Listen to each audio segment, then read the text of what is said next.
corazón te canta, mi alma te anhela con todas mis fuerzas. Te amo, roca eterna, tú eres mi esperanza, mi gloria, mi fuerza. En valles de sombra te cuidas, eres lumbrera. Tú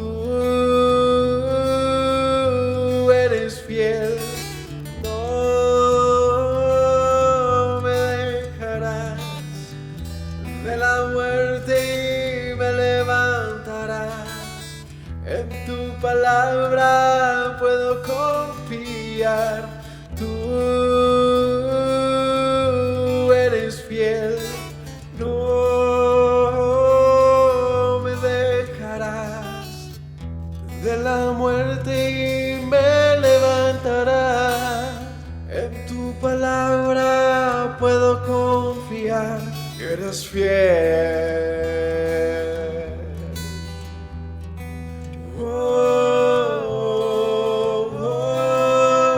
Mi corazón te canta, mi alma te anhela con todas mis fuerzas. Te amo, roca eterna, tú eres mi esperanza, mi gloria, mi fuerza. En valles de sombra te cuidas, eres lumbrera. Tú eres fiel, no me dejarás. De la muerte y me levantarás. En tu palabra puedo confiar. Tú eres fiel, no me dejarás. De la muerte y me levantarás. En tu palabra puedo confiar. Eres fiel, eres fiel. Tú eres fiel, no me dejarás. De la muerte y me levantarás. En tu palabra puedo confiar. Tú eres fiel, no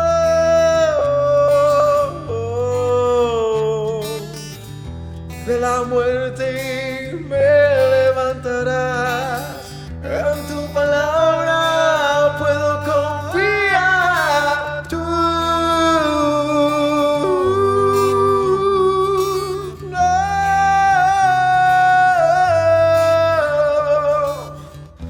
de la muerte me levantarás. En tu palabra puedo confiar. Eres fiel, eres fiel. Tú eres fiel, no me dejarás. De la muerte y me levantarás. En tu palabra puedo confiar.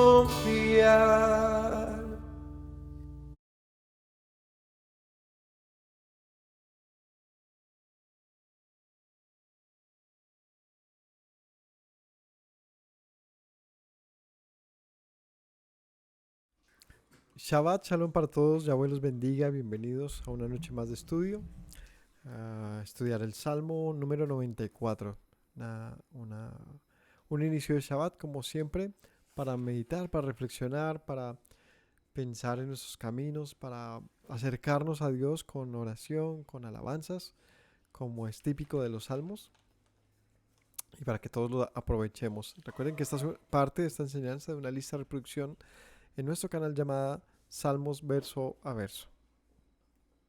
Y bueno, haremos un comentario del capítulo 94 del libro de los Salmos. Así que les invitamos a que nos acompañen y a que participen dejando un like, compartiendo el video, simplemente eh, quedándose hasta el final. Un abrazo para todos. Padre Celestial, te doy gracias por esta noche y la oportunidad que nos brindas de buscarte, Señor, de conocerte. Queremos aprender a encontrarnos contigo, a buscarte, Señor, realmente, a darte el espacio, el honor, el momento, Señor, que tú mereces en nuestra vida, porque fuimos hechos para ti, Señor, para tu gloria, y queremos aprender lo que eso significa. Por eso gracias te doy en esta noche, que tu palabra deje una enseñanza profunda en nuestro ser, te lo ruego. En el nombre de Yeshua. Amén. Bueno, les invito a que leamos el capítulo 94 del libro de Salmos. Dice así: Yahweh, Dios de las venganzas, muéstrate, engrandécete, oh juez de la tierra, da el pago a los soberbios. ¿Hasta cuándo los impíos, hasta cuándo, oh Yahweh, se gozarán los impíos? ¿Hasta cuándo pronunciarán, hablarán cosas duras? ¿Se vanagloriarán todos los que hacen iniquidad? A tu pueblo, oh Yahweh, quebrantan y a tu heredad afligen. A la viuda y al extranjero matan.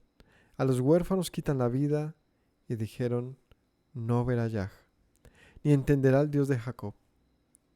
Entended, necios del pueblo, y vosotros fatuos, ¿cuándo seréis sabios?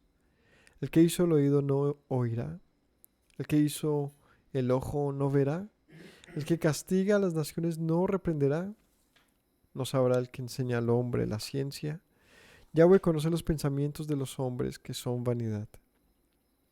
Bendito el hombre a quien tú, Yahweh, corriges, y en tu ley lo instruyes, para hacerle descansar en los días de aflicción, en tanto que para el impío se cava el hoyo.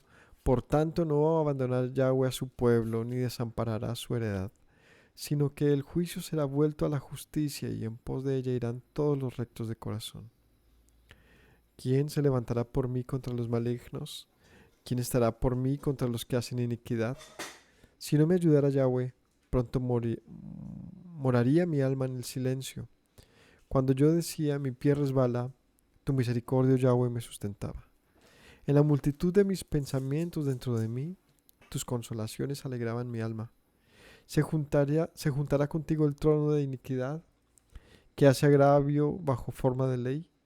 Se juntan contra la vida del injusto y condenan la sangre inocente. Mas Yahweh me ha sido por refugio y mi Dios por roca de mi confianza, y él hará volver sobre ellos su iniquidad.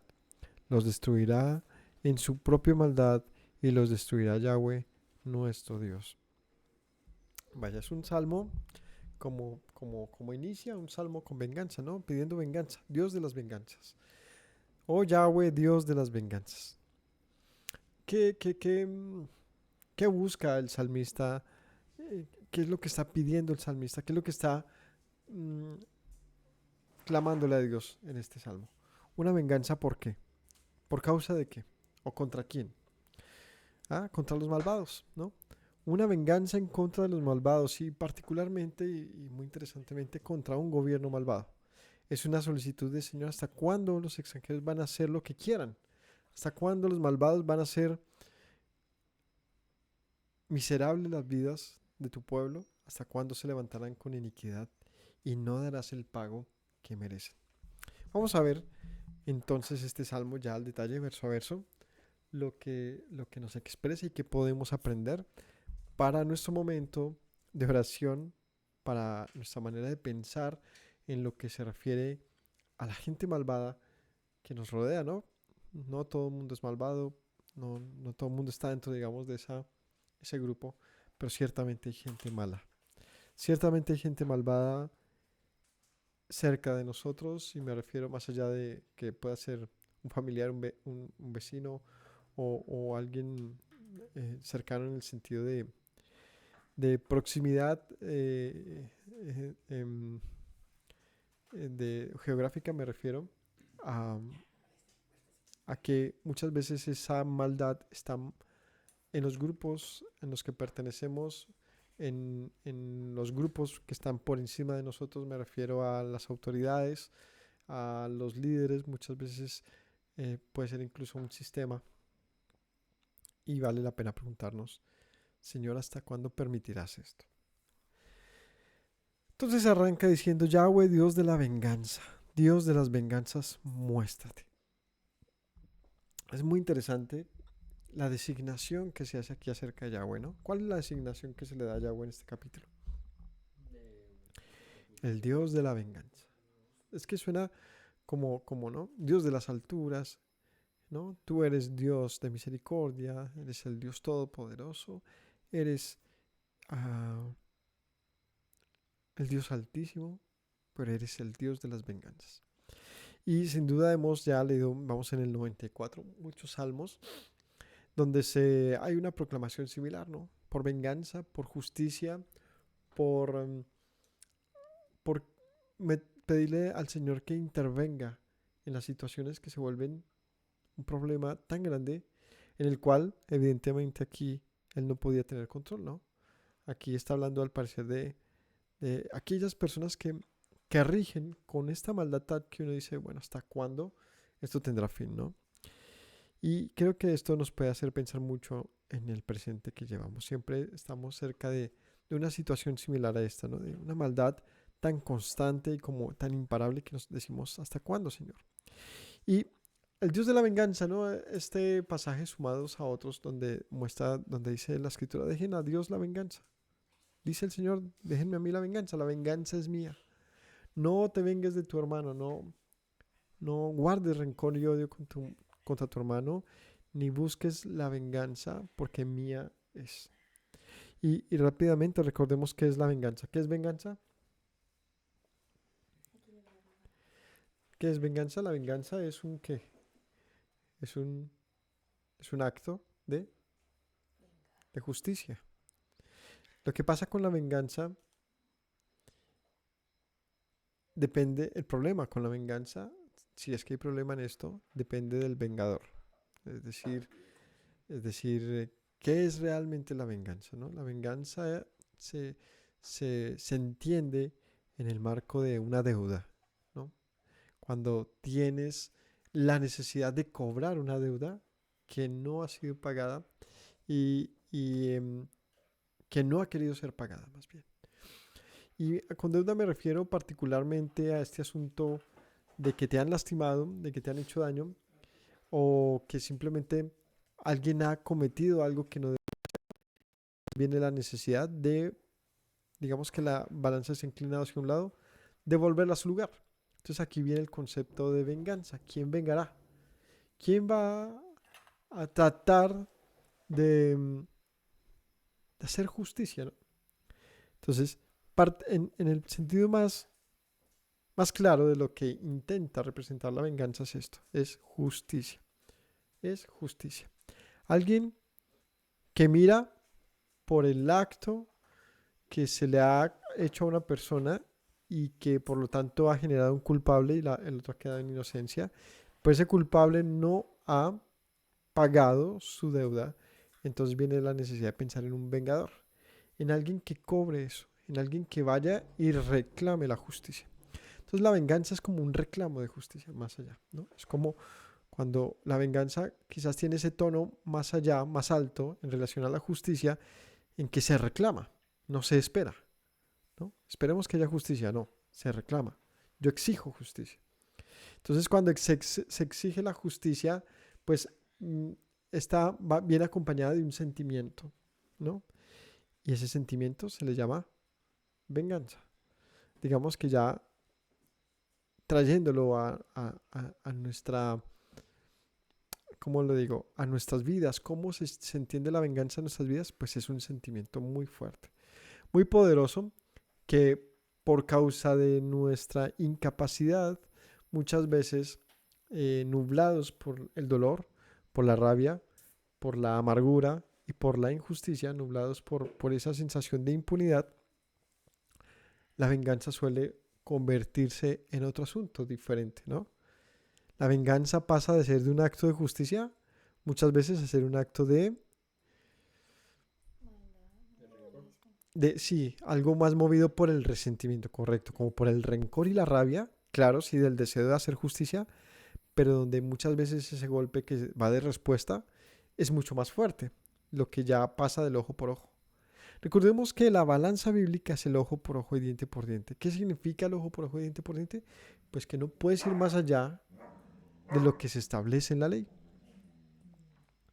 Es decir, lo que establece la ley es que, por ejemplo, cuando entendemos tantas veces que hemos hablado del ojo por ojo y diente por diente, que sí es una ley muy, muy mal comprendida, esta es una ley límite. Una ley límite significa que marca un tope en relación a la justicia. No puede ir más allá. Por ejemplo, si un ladrón, no sé, se roba un dinero, 100,000 pesos, pues debe devolver 100,000 pesos más el costo por,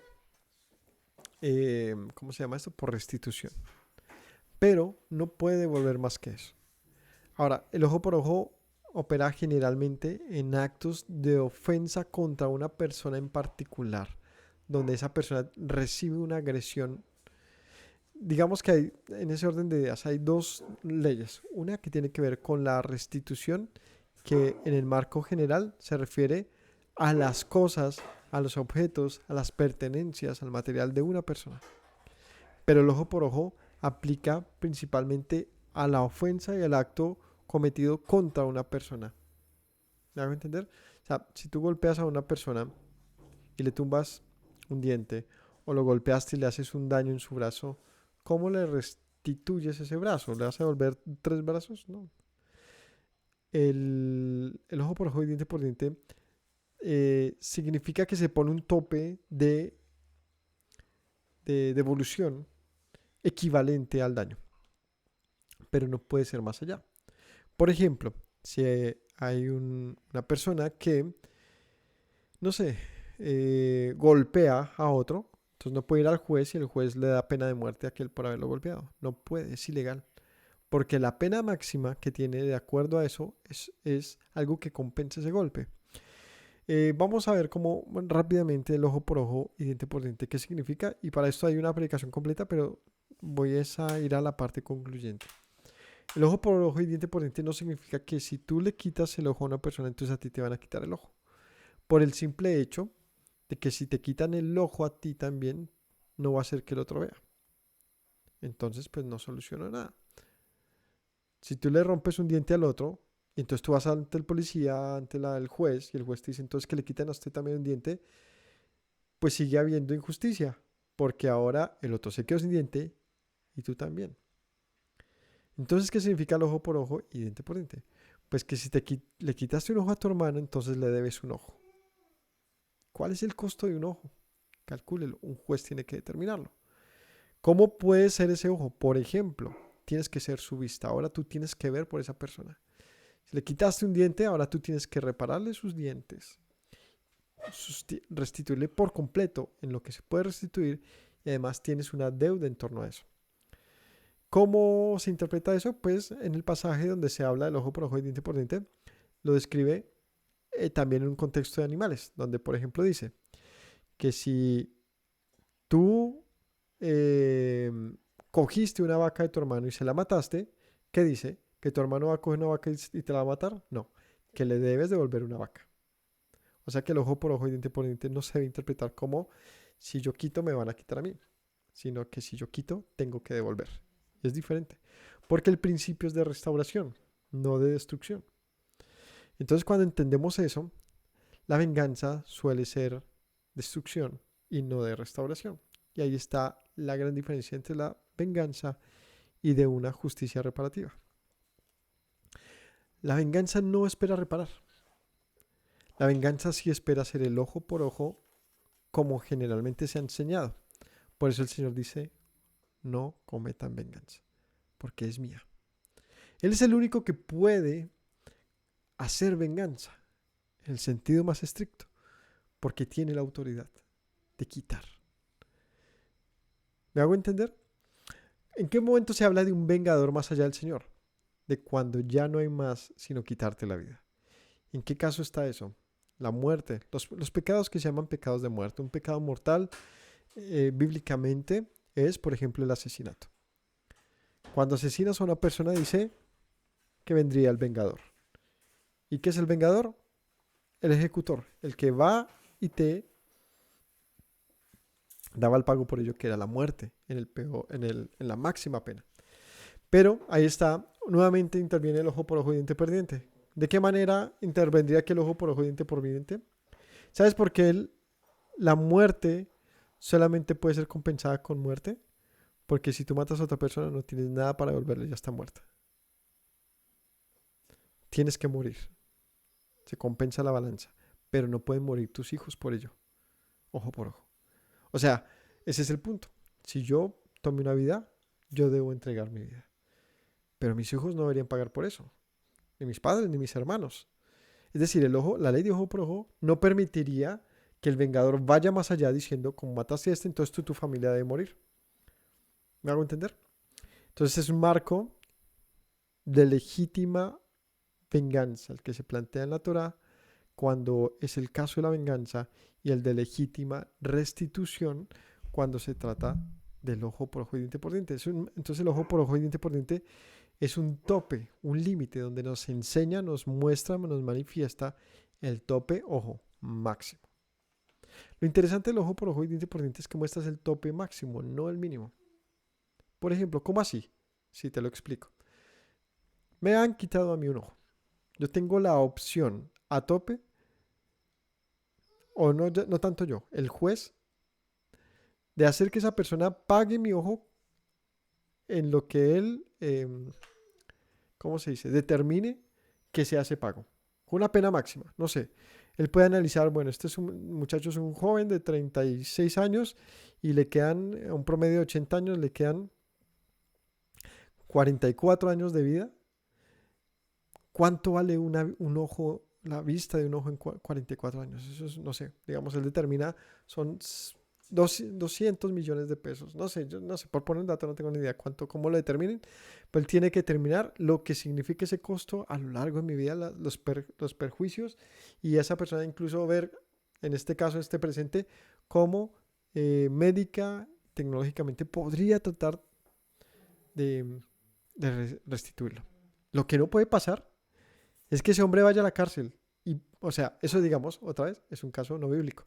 Va a la cárcel y entonces yo me quedo sin ojo, él se queda sin libertad, pero yo no logré mi restitución.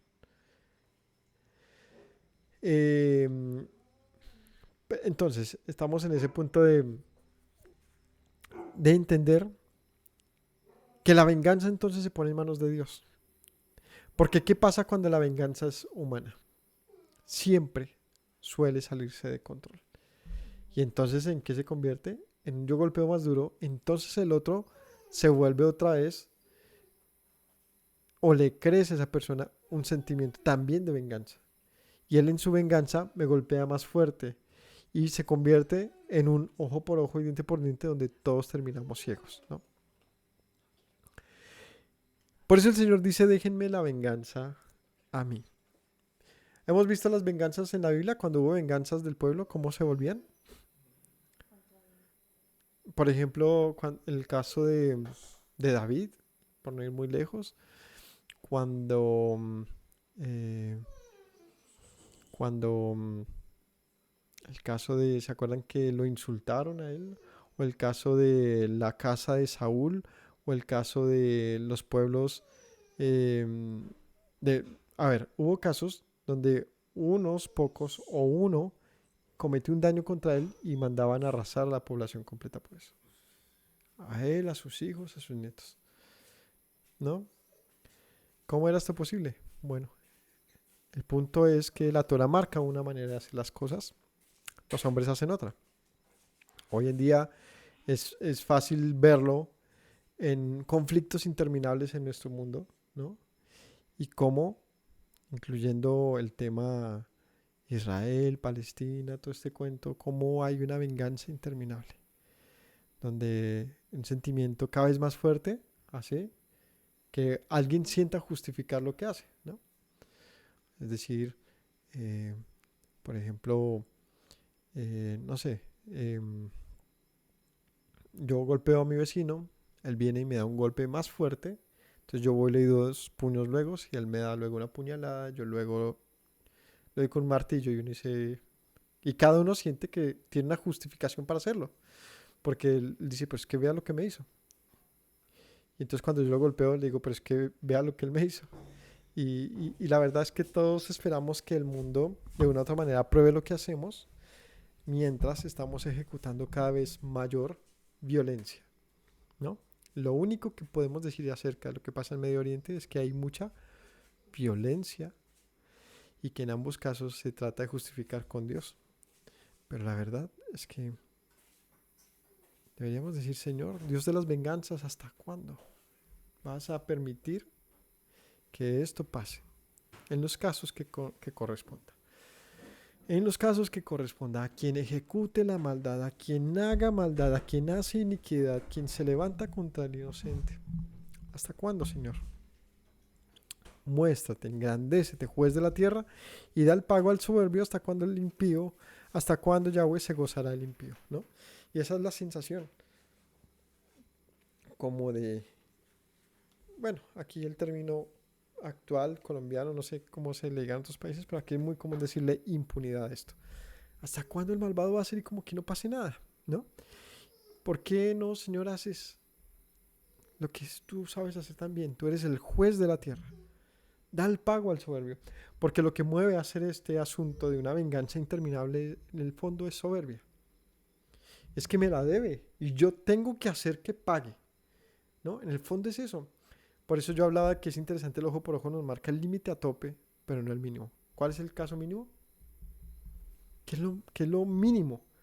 ¿Qué es, sí, qué es lo mínimo que mi hermano me debe ante una ofensa, ante una infracción? ¿Qué es lo mínimo que me debe? Lo que yo le permita. O sea, yo soy quien pongo el tope mínimo, que en un caso tal puede ser incluso nada. ¿Y cuál es ese caso? El perdón. Si yo decido perdonar a mi hermano, que no sé, me tumbó un diente, decirle, yo sé que estábamos molestos, yo sé, no pasa nada. Pues ese no pasa nada, ese eximirlo, esa absolución, significa que de verdad él no tiene que, o sea, que el agravio ha sido perdonado. Yo defino si también me debe restituir, que sería lo correcto. Pero el agravio, digamos, ha sido absuelto. No se necesita un juez, no se necesita una trascendencia más allá de eso. Yo puedo perdonarle. Que esa persona, por sentirse perdonada, debería decir, por supuesto, yo corro con los gastos médicos, por favor, perdóname. Pero la sensación de que alguien no te va a devolver otra vez el golpe, sino te dice, respira primero y te absuelve, eso es algo, pues, muy elevado. Es muy elevado. Por eso Yeshua nos enseña de esa manera. Dice, pues, claro, puedes hacer 1000 cosas, pero yo te pido, te exijo, te ordeno que andes un camino mucho más alto. Así que es como el caso, uno ve tanto en los videitos no sé si han visto videos de accidentes de tráfico donde que pasan por altercados simples, como que alguien cerró al otro y este empieza a madrearlo y se empiezan luego a ir los dos así a ver quién cierra al otro y termina en un caos en la autopista.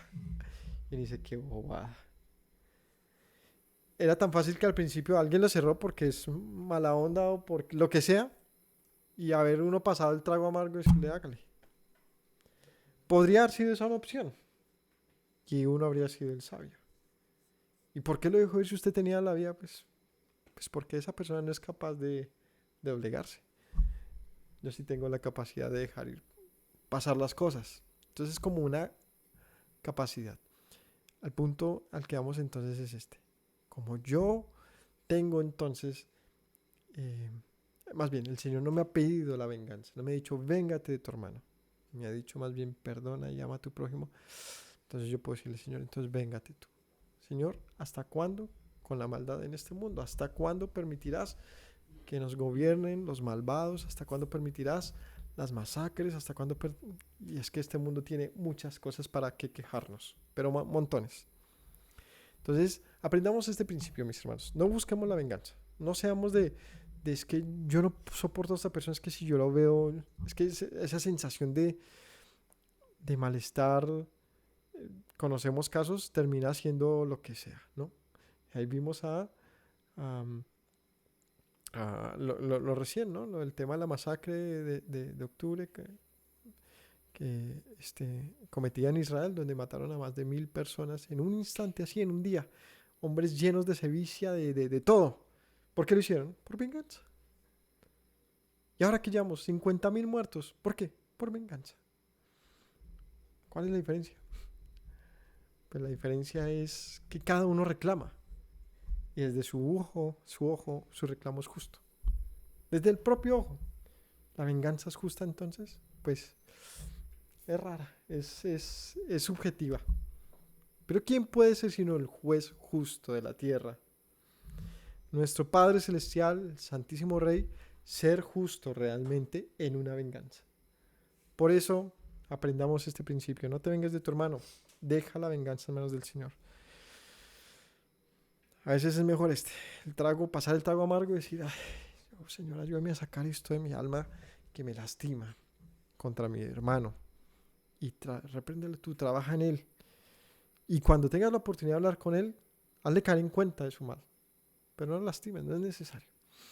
No es necesario. Pero sí hazle saber que está en deuda contigo. Que tú puedes perdonarlo, pero está en deuda. Es decir, que la deuda, la manera más fácil, más rápida de sanarla es que esa persona tenga la capacidad de humillarse. Decirte, sí, perdóneme, de verdad, perdóneme. Créame que un perdón real puede calmar cualquier ira. La verdad puede hacerlo en el momento oportuno, de la manera más honesta, real y con la intención de restaurar, sanar, hacer lo que se haya dañado. Puede arreglar demasiadas cosas. O no nos ha pasado que tenemos un problema con un familiar de mucho tiempo y llega un momento en que uno dice, me toca a mí ponerme los pantalones y buscarlo y esa persona de pronto lo único que quería era eso. Un momento de sentarse contigo y de pronto todas las cosas no se recuperan, pero sí se logra hacer mucho. Se logra hacer mucho. Entonces, en tu oración de esta noche, no de otras noches, de esta en particular, Señor, ¿hasta cuándo permitirás que los impíos destruyan a los inocentes? ¿Hasta cuándo permitirás que nos gobiernen los malvados? Y uno en el fondo sabe, pues es que esto va para allá, ¿no? O sea, la vida va a ese, pero si quieres liberar tu alma de esa amargura que presenta esto, hazlo con el Señor, no con tu prójimo. No lo busques allá escribiéndole cosas, haciéndole llamadas. Es que pasan cosas, ¿no? Buscándole, planificando cómo hasta el punto que viene la muerte. Aquí hay un programa que se llama El Rastro, algo así, que es muy chévere. Son casos de policíacos, de investigación en Colombia. Y lo vi el otro día y era un caso de un hombre que dos sicarios lo mataron y quedó el video y quién habrá matado, entonces lo habrá matado, entonces arman todo el caso y cómo llegan a quién fue, y fue la pareja sentimental. ¿Por qué lo quiso matar? Porque no lograron, eran dos campesinos y tenían un terreno compartido y pues él no quiso venderle su pedazo y por venganza ella tenía otra pareja y le pidió que le ayudara a matarlo. Y lo mataron. Por una venganza que porque estaba muy brava el día de eso. Decía. Entonces piensa uno, ¿era para tanto? Obvio no. Y esta fue una venganza tenaz porque fue con contratación de sicarios y con de todo. La cosa es que se pelearon y le dio un mazazo y lo maté. ¿Cómo fue esto? Eso es un tipo de, ¿cómo se llama eso? De asesinato, de homicidio en grado tal, no sé qué, X, ¿no? Pero ya cuando tú lo meditas y tienes un cómplice y buscas los sicarios y pagas un dinero para eso, uno dice, pues esto ya es. Y eso es lo que el juez dictamina, ¿no? Entonces, ¿hasta cuándo, Señor, el impío se gozará? ¿No? Que uno los vea con su soberbia y no pasa nada. ¿Hasta cuándo pronunciarán, hablarán cosas duras, se vanagloriarán todos los que hacen iniquidad? ¿Hasta cuándo? Entonces, ya entendemos el principio que rige este salmo, ¿no? ¿Qué hacen estos impíos que gobiernan? Vea, dicen cosas duras, es decir, no le importa decir lo que piensa en su sentido incluso más abominable posible. Se vanaglorian, se sienten que están por encima de los demás. ¿Sabe por qué se sienten así? Porque son intocables. Porque si los tocan, desatan un caos. Porque su venganza es mayor. No le tienen miedo a la venganza, ¿no? Esta actitud de capos que suele habitar en muchos círculos y en muchas partes, siempre intenta doblegar al otro. ¿Y cómo es esto posible? Por la soberbia. En el fondo es eso, es que hay gente que logra desafiar a todo el mundo y saber qué logra con ello. O sea, cuando alguien es así es porque ya ha pasado por un camino de abajo hacia arriba y se ha dado cuenta que siempre pisando más fuerte ha ganado. Y que no todo el mundo tiene la capacidad de respuesta, no todo el mundo responde. Entonces, cuando te das cuenta que lo logró humillar, tienes las agallas para pisar más duro y más duro. Y esa soberbia de ser intocable, ¿no? Esa vanagloria, esa iniquidad, hace que estos quebranten, afligen y lastimen, ¿no? 5. A tu pueblo, Yahweh, quebrantan. A tu heredad, afligen. A la viuda y al extranjero matan. A los huérfanos quitan la vida. Y dijeron, Yahweh no ve, ni entiende el Dios de Jacob. ¿Ve? Entonces, ¿de quién está hablando? Pues de un gobierno. Aquí está hablando de un gobierno que tiene la capacidad de ir por encima de... Aquí está hablando de los más necesitados. El extranjero, el huérfano y la viuda. ¿Por qué más necesitados? Porque es que el caso de un extranjero es que no tiene terreno. ¿Cómo va a vivir él? Pues le toca venderse o trabajar por un jornal. Es al que más duro le toca porque no tiene propiedad propia, digamos.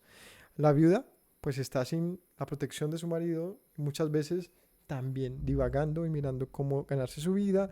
El huérfano, pues ni más se diga, sabemos que es un huérfano. Y vienen estos políticos y les quitan a ellos. Y es lo que está, vea, lo que nos quejamos hoy en día. Porque es que uno prende las noticias, uno ve y uno dice, pero es que hay que vuelta con esto. Es la queja de toda la vida. Y aquí está el escritor de este salmo diciendo, Señor, ¿hasta cuándo estos políticos van a quitarle al inocente y al necesitado? ¿Por qué? Porque son soberbios. Son soberbios.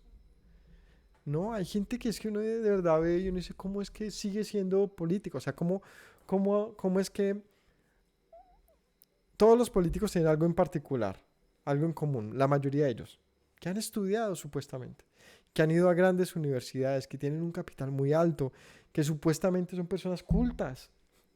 Esa es una pregunta que se hacía aquí en Colombia, en alguna emisión decían, ¿cómo es esto? O sea, ¿cómo funciona la corrupción si se supone que los que gobiernan, pues uno diría, pues como que uno entiende que de pronto una persona por crecer en tanta necesidad, vea el dinero fácil y lo agarre, porque lo necesita. Porque de pronto no se le han inculcado tantos, no sé, valores. Eso es lo que se supone que pasa, ¿no? El pobre tiene problemas. Como dicen por ahí, todo lo del pobre es robado. Es que se lo robó. La pregunta es entonces,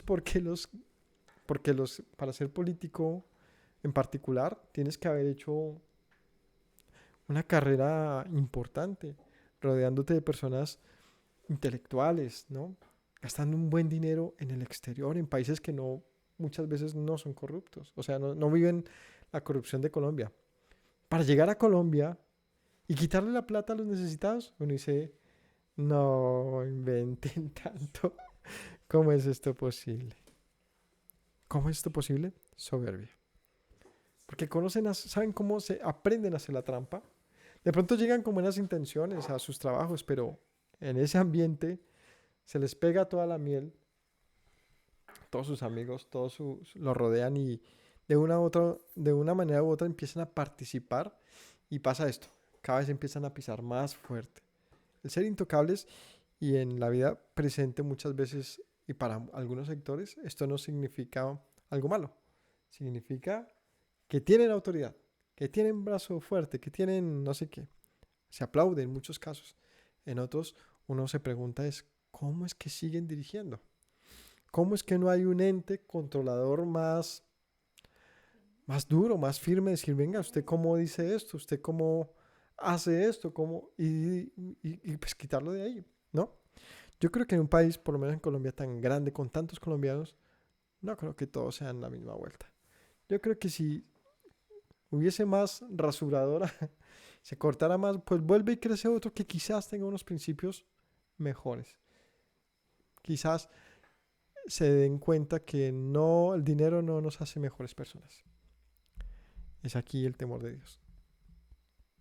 Es el temor de Dios. Una persona muy pobre y una muy rica con temor de Dios son los mejores humanos posibles. El más pobre también y el más rico también.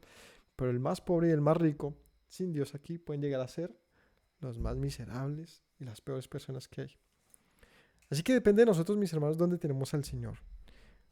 Que nadie esté orando contra nosotros diciendo, oye, Señor, quítale la vida, por favor, ¿hasta cuándo esté? No, porque podríamos ser nosotros. Todos estudiamos, todos queremos ser algo en la vida, un arquitecto, un profesional, un abogado, que alguien esté diciendo, uy, pero es que este Señor sí es de lo peor.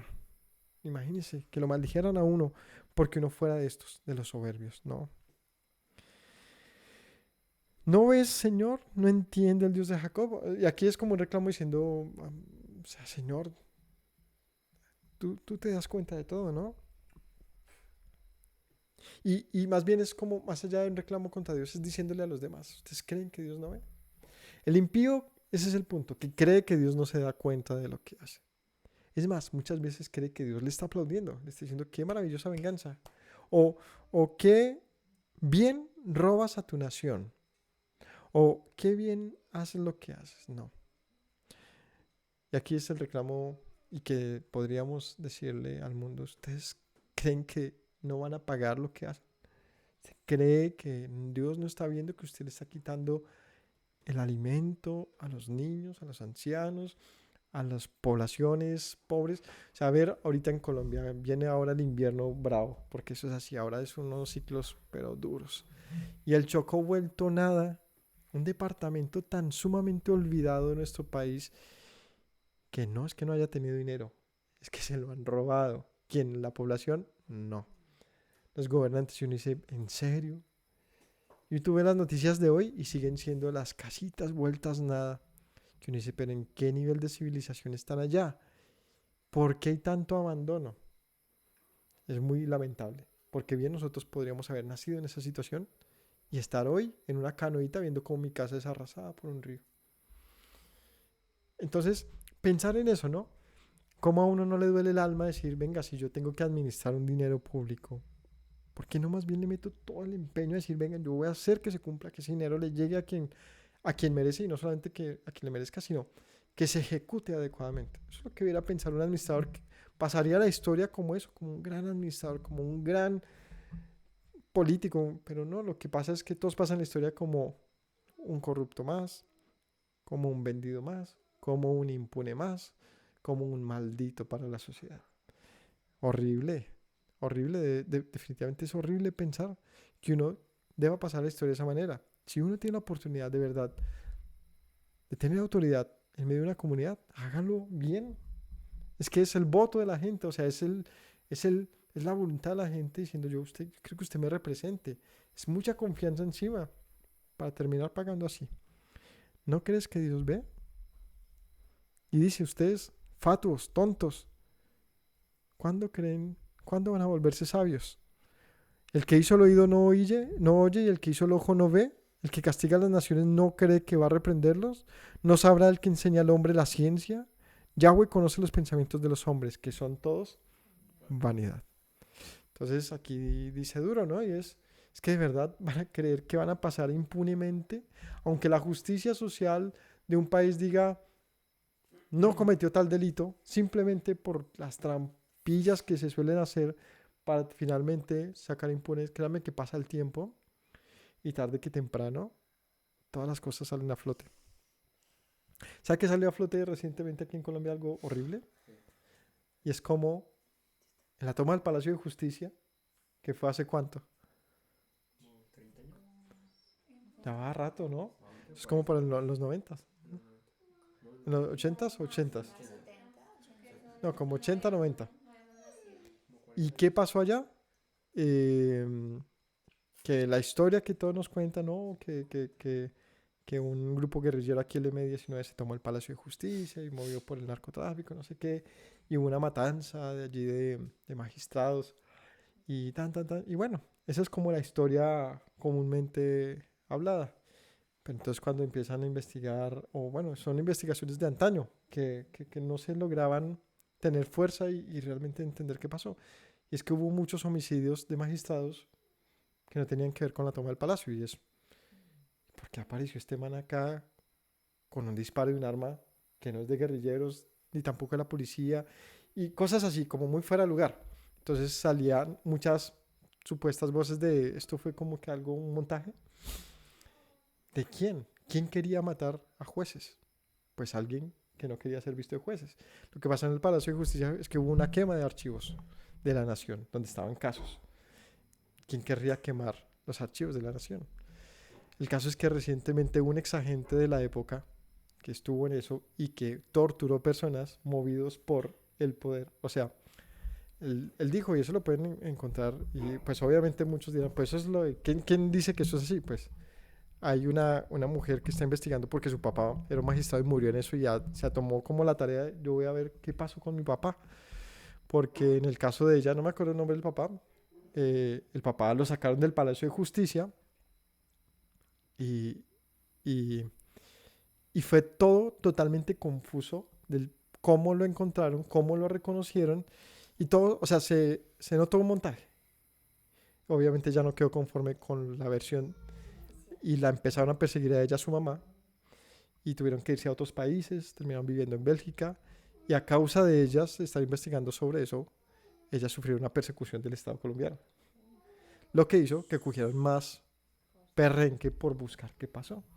El caso es que un hombre, un ex agente, que creo que, no estoy seguro, pero creo que ya pagó cárcel por eso o algo relacionado con eso, pues decidió hablar. En la revista Cambio pueden ver la entrevista y el hombre dice que todo fue, no un montaje en el sentido de no lo hizo el M-19, sino fue, el Estado sabía que el M-19 haría eso y aprovechó eso para que dos partes del poder pudiesen hacer lo que necesitaban hacer. Y es que los jueces tenían muchas cosas contra el poder militar. Muchas cosas. Tenían que de una u otra manera cancelar eso, callarlo. Pues es la versión del hombre, ¿no? Y lo que hicieron fue aprovechar lo que hizo la M-19 para de paso asesinar una gran cantidad de jueces, el Estado. Entonces por eso se genera, digamos que un nuevo capítulo sobre lo que pasó allí. ¿Y esto qué tiene que ver con lo que estaba hablando? La impunidad. Que muchos pensaron que no habría pasado nada, que todo quedó en el olvido y que quizás sus nombres quedaron en limpio. Pero pasan los años. ¿Y qué dicen los años? Que todo sale a flote. Todo sale a la luz. Tarde o temprano, no sé si aquel hombre está diciendo la verdad o no. Es una entrevista de un ex agente del... No me acuerdo qué era lo que había en esa época. Creo que era el CTI, una vuelta así. Pero sí es interesante ver esto. ¿Qué? Que las historias tienen muchas versiones y que muchas veces hay muchas cosas que revisar y reentender.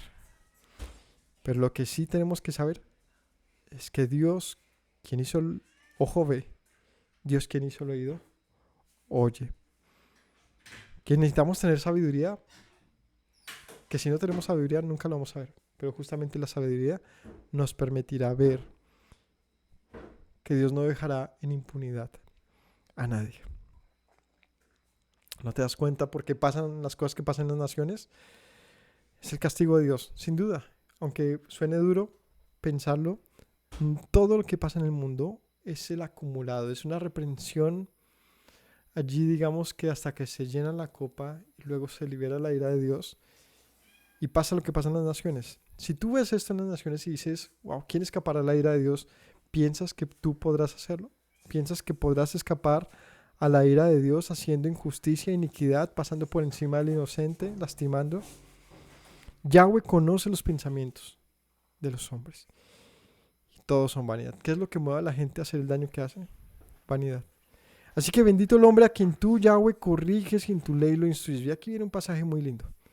Pero si tú cambias y si tú te dejas instruir en Dios, si tú tienes sabiduría para reconocerlo, y entonces te corriges y eres instruido por su ley, eres bendito. Para hacerle descansar en los días de aflicción, en tanto que para el impío será acabado el hoyo. Si tú te corriges, si tú te ordenas conforme a la ley del Señor y eres instruido por Él, podrás descansar. Pero el impío, para él está acabado el hoyo. Insisto, no habrá impunidad. Tarde que temprano, todo sale a la luz. Y eso es algo que en el fondo lo hace sentir a uno bien. Aunque pasen los años, en el fondo muchos dicen, pero ¿hasta cuándo, no? Los malvados no tendrán el pago que merecen. Pero cuando llega ese pago, sea el que sea, así sea el simple hecho que un juez le diga que usted es culpable por lo que hizo, hay esta sensación de justicia, que es diferente en este caso, como vemos, a la venganza. No es que, ya nos vengamos, no, sino a la sensación de la verdad, ¿no? Cuando la verdad es satisfecha, cuando la sensación de que la trampa fue descubierta, de que se acaba la impunidad, es una sensación que da alivio a la gente. En el caso particular de Colombia hay un proceso que se llama el proceso de paz, y una parte súper importante de ese proceso es la verdad. Es que la gente sepa qué pasó. Es que le digan a usted, sí, su hijo se lo matamos. ¿Quién? Fui yo. Esa verdad descubierta para un padre es impresionante. Cuando yo he visto esos videos, eso lo parten a uno el alma. A mí me habían dicho que había sido él, ¿no? Y no era él, era aquel otro. Era el que le dijo que había sido el otro. Cuando te descubren eso, cuando te das cuenta que se mueven muchas cortinas de humo, y uno dice en el fondo, ay, ¿cuál será la verdad de las cosas? Cuando sale esa verdad, muchas veces resulta ser lo que faltaba para que se libere el perdón. Pero cuando hay impunidad, crece la violencia. Cuando hay impunidad, crece la venganza. Y es donde uno dice, no. Y por eso muchos terminan por ahí asesinados, por ahí. Es el acto de la venganza de por mis manos, porque si otro no lo hace. Entonces, ese fue el otro caso de Siguiendo el Rastro, que estoy muy televisivo. Que de los días festivos aquí en Colombia. Póngale cuidado a este caso, que un hombre empezaron a encontrar cuerpos de personas como en un riachuelo, en unos caminos de unos pueblos. Era la ruta que hacían unos mototaxistas, o sea, digamos, para llevar de un lugar a otro, pasan por ahí. Y empezaron a encontrar con cierta frecuencia unos cuerpos en esos lugares de personas asesinadas. Fueron como 3 o 4 de una zona veredal. ¿Cómo se encuentra uno? ¿Cómo soluciona un caso de esos uno en una zona donde casi no hay cámaras ni nada de eso? El caso es que la historia va a que encuentran por identificación de diferentes maneras a un hombre que se subía en el mototaxi, o sea, la persona se iba de copiloto y llegaba a ciertos puntos, por detrás los golpeaba y los mataba. ¿Qué razones podría llevar a una persona a matar a unos mototaxistas? Entonces empiezan a seguir el rastro y dan con la persona. ¿Pero por qué lo hacía? Entonces se enteran de que su hija es una hija del hombre, ¿cómo se llama? Se suicida. Pero entonces es la versión que le dan a creer. La verdad es que la pareja la había matado y esto se da cuenta, lo determina la misma investigación, y es porque supuestamente ella se había colgado, pero en la evidencia no había manera que ella se hubiese colgado, ya que tenía doble cuerda, o sea, la habían ahorcado y luego la colgaron, pero un solo hombre tampoco la pudo haber colgado, por la manera, era muy pesada, entonces tocaba dos, tuvo que tener un amigo. Entonces, ahí en la casa donde ella murió, al frente siempre se parqueaban mototaxistas. Entonces creció el rumor de que el ayudante era un mototaxista. Entonces este hombre, por venganza, empezó a asesinar mototaxistas. ¿Cómo la ve? Quizás en el fondo él, que alguno de esos habría sido, yo qué sé. Pero ve el nivel de venganza. O sea, él no tiene cómo corroborar que fue un mototaxista y ya había matado como a 5 personas por venganza de su hija. Y el hombre, ante todo el mundo, era un tipo, pues, de lujo. Terminaron haciendo esto. Eso es lo que voy al punto de lo que eso es lo que genera la impunidad. Porque la ley tampoco avanzó más. Lo típico de nuestro país. Que llegan a un punto y como que todo se queda ahí, se apaga. El hombre, el hombre que la mató y que se identificó y se supo que la mató, está libre. Y se perdió. Entonces, pues me imagino la sensación de venganza de ese padre. Se puede, digamos que imaginar o entender, pero de ahí a aceptar es otro cuento. Así que bendito eres si te corriges con la ley de Dios. No caerás en la trampa del malvado. Para ti hay algo especial. Descanso. Porque no abandonará Yahweh a su pueblo ni desamparará a su heredad, sino que el juicio será vuelto a la justicia y en pos de ella irán todos los rectos de corazón. ¿Sabes qué? Que todo esto que le pasa a nuestro país y al mundo no es para siempre. Tarde que temprano la justicia llega. Como dicen por ahí, cojea, se demora, es larga, pero llega. Y cuando llega, viene esta sensación de justicia y no de venganza. ¿Entendemos ya ahora sí la diferencia? Es la sensación de un respiro, un descanso. No tuve que ir a matar a nadie. Simplemente sé. Es que el caso de nuestro país es tan impresionante que siento que la manera de Colombia, en general de un colombiano, y eso no cualquiera, de pronto no tanto de la ciudad, sino más bien de los que han sufrido realmente la violencia, ver lo que pasa en otros países tipo Israel, Gaza, todo este cuento, se ve de una manera diferente quizás que en el mundo, porque aquí ha habido mucha violencia y se entienden muchas cosas. Y entonces ver a personas que han visto cómo les quitaron a sus hijos y de repente ir y perdonar al paramilitar, al militar o al narcotraficante o a quien sea que le arrebató sus hijos, simplemente porque después de un proceso muy largo, muy desgastador, pero finalmente con ese padre ya, como la escritura habla quizás de Jacob, pensando que las lágrimas lo iban a acompañar hasta su muerte, ver que un hombre dice, perdóneme. Creo que en el fondo del ser de ese padre, esa madre es como, no sé, es muy restaurador, aunque obviamente no le va a volver su hijo. No, pero es saber, por lo menos, lo tengo de frente, el que me lo quitó. Por lo menos, ya sé que no sé cuál es el engaño que me habían metido. Apareció ya con las botas al revés. Que no sé, que es que su hijo era un guerrillero también. Que es que cualquier cosa le venden a los padres. Y cuando te enteras de la verdad, en el fondo es una restauración muy grande. Que uno pensaba que la restauración que uno quería era que el otro, ojalá se mueran todos ellos. Pero en el fondo lo que uno necesitaba saber, primero era saber qué había pasado. Y segundo, que usted esté aquí delante mío y que yo ahora tenga la autoridad de venganza. Y yo pueda respirar y decirle, usted no me puede volver a mi hijo. O sea, yo no sé, eso es muy duro ser un padre, eso es durísimo. Pero sí me impresiona ver esta capacidad humana de, cuando escuchas el testimonio del asesino y cuenta por qué hacía lo que hacía.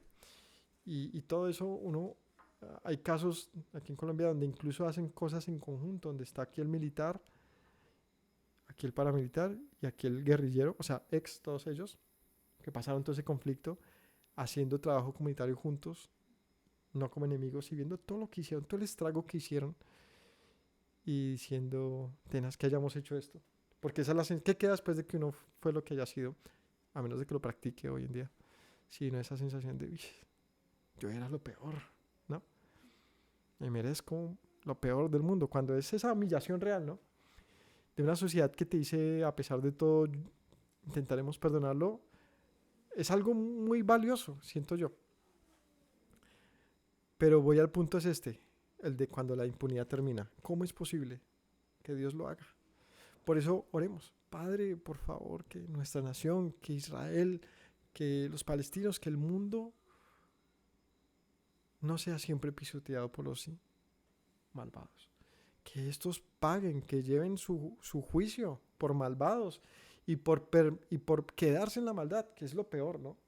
Ah, no, es que fue maldado, pero vea cómo está haciendo todo lo posible por corregir o por sanar o por restituir. Listo, eso es otro caso.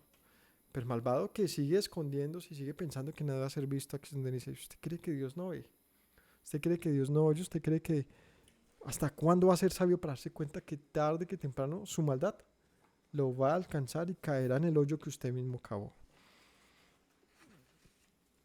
¿Quién se levantará por mí contra el maligno? ¿Quién estará por mí contra los que hacen iniquidad? O sea, ¿quién va a ir conmigo a acabar con los malvados? No hay nadie que acabe con esto. Si Yahweh no me ayuda, pronto moraría mi alma en el silencio. Cuando yo decía, mi pie resbala, tu misericordia me sustentaba. En la multitud de mi pensamiento dentro de mí, tu consolación alegraba mi alma. O sea, si Yahweh no nos ayuda en esta situación, es diferente para todo el mundo. Hay quienes, gracias al Altísimo, nunca hemos visto violencia. Yo nunca he visto situaciones, o sea, que yo las haya presenciado, mi familia, los de cerca, mis amigos, mi comunidad, no. Por lo menos en Bogotá, nunca viví más allá de un atraco y cosas así. Pero algo como la violencia ya encarnizada de hombres armados y violaciones, y eso yo nunca lo viví, gracias al Altísimo. Pero mucha gente sí. Y cercana, en el sentido de poblaciones, ciudades cercanas aquí en mi país que fue y es tan reconocido o tuvo ese asunto de un país violento. Pensando uno, seguramente yo me pongo a pensar en la cabeza de uno de esos hombres, campesinos, mujeres, en cualquier pueblo, pensando cómo ir a vengar que le hayan quitado sus tierras, sus hijos, que le hayan quemado sus cosas. Seguramente hay muchas maquinaciones, ¿no? Que así es como se creó aquí todo el tema del paramilitarismo, de la sensación de venganza. Y en el fondo es ir allá a humillarse y decir, ¿quién tengo yo sino al Señor? ¿Quién me ayudará con esto si no eres tú, Señor? Cuando yo pensaba que mi pie resbalaba, tu misericordia me sustentaba. En la multitud de mis pensamientos dentro de mí, tu consolación era lo único que me podía alegrar. Y está ese caso, ¿no? El hombre que va y busca venganza y el otro que en el fondo encuentra la solución. Como un hombre, después de que le despojan sus cosas, le quitan su familia, pensemos en este presente, ¿no? Allá un israelí o un gazatí que lo perdió todo. ¿Qué cree que crece en la mente de una persona de esas? Venganza. Cuando yo crezca me la van a pagar. Ahí están los violentos del futuro. Pero hay otra opción. ¿A quién tengo en los cielos sino a ti, Dios? Y yo creo que cuando uno tiene que vivir una situación de fondo tan refondo y ver la desconsolación de decir, es que me va a devolver algo que yo luego vaya y asesine a mi vecino y tengas que humillarte y aceptar tu presente y encontrar consuelo en el silencio, eso es muy profundo, ¿no? Pues este hombre hace eso, dice, en el silencio, en tu misericordia yo me encontré. Mis pensamientos dentro de mí fueron consolados por ti. ¿Se juntará contigo el trono de iniquidad que hace agravio bajo forma de ley? El gobierno que con poder y con leyes y constitución gobierna en iniquidad, ¿tiene algo que ver con Dios? Lo que está diciendo acá. ¿Tiene algo que ver contigo? Se juntan contra la vida del justo y condenan la sangre inocente. Mas Yahweh me ha sido por refugio, mi Dios por roca de mi confianza, y Él hará volver sobre ellos su iniquidad. Él termina diciendo, mi confianza, mi refugio es Dios, y yo solo sé que el malvado, sobre él recaerá su propio mal. Los destruirá en su propia maldad, los destruirá Yahweh, nuestro Dios. ¿Qué reflexión final dejamos de este salmo? Sino que descansemos, familia. La venganza, como decía creo que era el chavito, no es buena. Mata el alma y la envenena, y es un consejo sumamente sabio, muy bonito, fácil de aprender, de memorizar. Nos mata, nos lastima. Si te han hecho mucho daño, yo sé que es difícil pedirlo, pero en el silencio allí, en el fondo de tu corazón, consuélate en el Señor. No esperes que otra persona no te va a consolar. Nadie va a llenar ese vacío, ni siquiera haciendo el acto de supuesta justicia o venganza que buscas va a solucionar nada. Lo único que va a hacer es que ahora tú seas el que huya, porque ahora a ti te van a perseguir. No, mi hermano. Cuando las cosas sean difíciles, el silencio y la soledad y el momento de la reflexión profunda y las lágrimas hasta el piso y las rodillas en el suelo, es el escape seguro. Yo sé que es difícil pedirlo y quisiera nunca estar en la situación de que tenga que experimentar tal dolor como para decir qué voy a hacer, ¿no? Pero quiero que a mí, en mi caso, nunca se me olvide que ese es el camino. Es allá donde tenemos que llegar todos. Porque en el final, al final más bien, eso es lo único que va a traer para ti es paz. Aunque no lo creas. Ese es el camino de traer paz. El otro, el de la violencia, el de la venganza, el de la ira complacida, es un camino de una ira interminable. Porque ahora tú vas a ser objeto de venganza de otro. Así que analicemos eso, mis hermanos. Analicemos. Pidámosle al Dios de la venganza, a nuestro Padre Celestial, aquel que pueda hacer una justicia real, con plena autoridad. Señor, ¿hasta cuándo permitirás esto? Haz que el inicuo, el malvado, el violento, el asesino, el violador, el corrupto, paguen. Ahora o más adelante, pero que no se queden escondidas sus pecados contra la población, contra el inocente, una cosa es un pecado contra un cuerpo de uno, otro contra la pareja, contra los hijos, pero cuando tu pecado es contra una nación, uno dice, pues que hay pecados de pecados. Y aún así, el que parecía pequeño, el que es contra tu esposa, es gravísimo. No era pequeño. Es inmenso. Es un pecado digno de cárcel y en muchos casos de muerte. ¿Cuánto más el pecado contra una población? Creo que se ha menospreciado mucho esto, pero en el fondo entiende uno porque hay países que han tomado la decisión de ser duros contra sus propios gobiernos, ¿no? Hay países donde incluso se han retirado a un grupo pleno del ejecutivo o de congresistas, y en otros se han mandado a la horca. Ha pasado muchas cosas para tratar de controlar la corrupción. Pero en el fondo, si tuviéramos una balanza del equivalente de los pecados, cuando aquí en el país se roban millones de dólares que eran destinados, yo qué sé, a un acueducto, pues ¿cuál es el juez que va a calcular eso? Es el cálculo de eso a largo plazo, no de un niño, de una comunidad completa. ¿Qué significa? Que al cabo de, no sé, 10 años hayan muerto tantas personas por tomar agua sucia, por no haber tenido un acueducto, yo qué sé. ¿Quién calcula eso? Que una persona se haya robado eso y por lo tanto una obra no se haya ejecutado.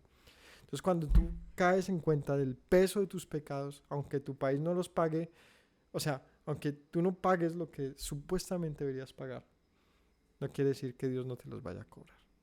Y eso es de meditar. Dios es justo y Él ve. Sus ojos están atentos, no dice la Escritura, y el día que el hambriento clame a mí, porque tú le negaste, el día que mi hijo allá esté clamando a mí contra ti por tu maldad, yo veré, yo oiré y yo tomaré la causa en mi mano, ¿no? Dice el Señor, y yo daré el pago. Entonces cuando uno piensa en eso, pase saliva y espérese a las consecuencias. Pero hay un camino excelente y es el de, pero si se vuelven a mi corrección, es que esto no es para los niños, esto es para todo el mundo. Si tú deseas dejar tu mal camino y volverte al Altísimo, este es el momento. Mis hermanos, que tengan todos una linda noche. Gracias por acompañarnos en el verso a verso, el capítulo 94 del libro de los Salmos. Shalom para todos. Me presento nuevamente, mi Rey, mi buen Señor. Mis pasos se han desviado, necesitan dirección. En tu amor me he refugiado, Yeshua, pues así al Padre puedo hoy decir: me Me presento nuevamente, mi Rey, mi buen Señor. Mis pasos se han desviado, necesitan dirección. En tu amor me he refugiado, Yeshua, pues así al Padre puedo hoy decir: Abba, Padre, Baruch atah. Señor Dios nuestro Rey de eternidad, Abba, Padre, Baruch atah. Adonai Eloheinu melech haolam.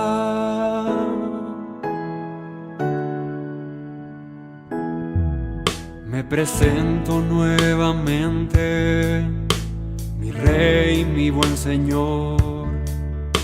Mis pasos se han desviado, necesitan dirección. En tu amor me he refugiado, Yeshua, pues así al Padre puedo hoy decir: me presento nuevamente, mi Rey, mi buen Señor.